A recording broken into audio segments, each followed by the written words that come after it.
নজর রাখবো পরবর্তী সংবাদে।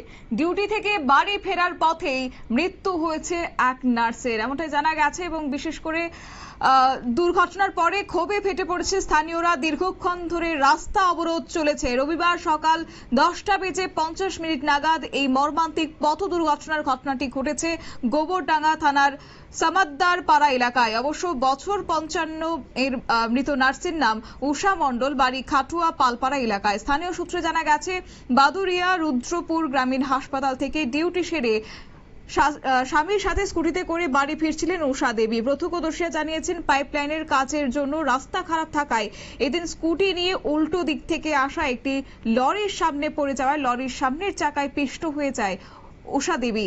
গুরুতরভাবে জখম হয়েছে তার স্বামীও এবং দুজনকেই হাওড়ার একটি হাসপাতালে নিয়ে আসা হয় এবং চিকিৎসকরা উষা দেবীকে সেখানেই মৃত বলে ঘোষণা করেছে।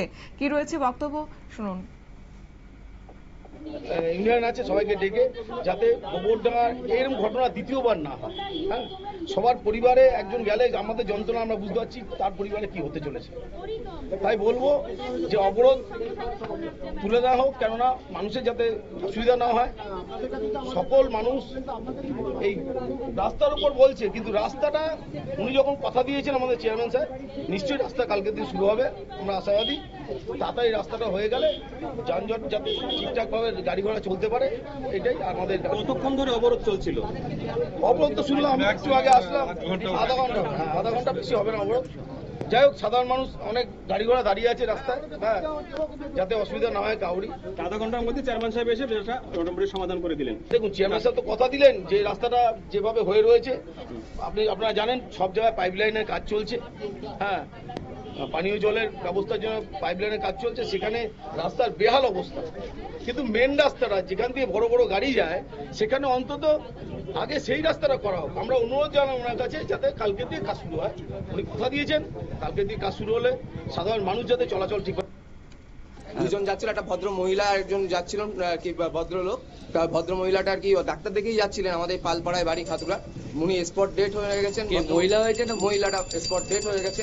তাই আমাদের একটাই বক্তব্য ছিল এখানকার চেয়ারম্যানকে ডেকে অবরোধ এই জন্যই করা যাতে এই রাস্তাটা তাড়াতাড়ি ঠিক করা হয়। নাহলে এই যে অবস্থা রয়েছে, এখন বর্ষা আসছে, বর্ষা হলে রাস্তায় আরো কাদা হবে, স্লিপ হবে, এতে মানুষের বিপদ আরো বাড়বে। যাতে মানুষকে বিপদ সচেতন মুক্ত করার জন্য আমাদের একটা ছোট্ট যাতে আমরা স্যারের সাথে চেয়ারম্যান স্যারের সাথে কথা বলে আমরা যাতে রাস্তাটা তাড়াতাড়ি করতে পারি, সেটাই আমাদের মেন উদ্দেশ্য ছিল।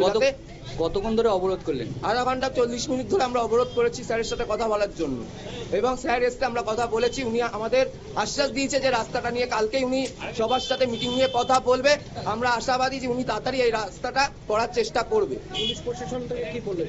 পুলিশ ম্যাডামও তাই বলছে, ম্যাডামও বলছে আমি ইউনিয়নদের সাথে কথা বলবো যাতে রাস্তায় এই মুহূর্তে গাড়ি ঘোড়া আসতে যায়, কেননা গাড়ি ঘোড়া এখন এখান দিয়ে যত লিমিট যাওয়ার কথা লিমিটের ওভার লিমিট টপ করে, এবং পাশ দিয়ে যদি কোনো গাড়ি যায় সেই তাদের দিকে চেপে যায় বড় গাড়িগুলো, যাতে এইগুলো না হয়। কি চাচ্ছ তোমরা, কি চাচ্ছ? আমরা চাইছি যাতে নেক্সট টাইম এরকম কোনো ঘটনা না ঘটে, কেননা আজকে অন্যের ঘরে ঘটছে, কাল আমার ঘরেও ঘটতে পারে, পরশু আপনাদের ঘরেও ঘটতে পারে। যাতে সেই সব ঘটনা না ঘটে সেই দিকে মাথায় রেখে রাস্তাতে যাতে গাড়ি ঘোড়াও শৃঙ্খলাভাবে যেতে পারে এবং রাস্তাটাও যাতে ঠিকঠাকভাবে তাড়াতাড়ি হয়ে যায়, সেটাই আমাদের বড় কি নাম আর কোথায় হলো ঘটনাটা এখানে হয়েছিল। আমার নাম দেবজিৎ চ্যাটার্জি। জায়গাটার নাম কি? এটা গোবরডাঙ্গা চ্যাটার্জি পাড়া মোড়।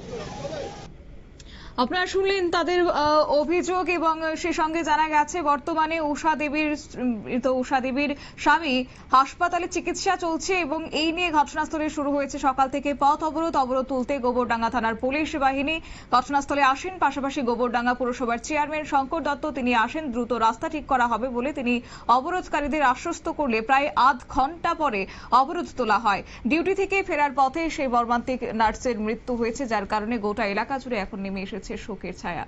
নিয়ে নিচ্ছি ছোট্ট একটি বিজ্ঞাপন বিরতি, সঙ্গে থাকুন।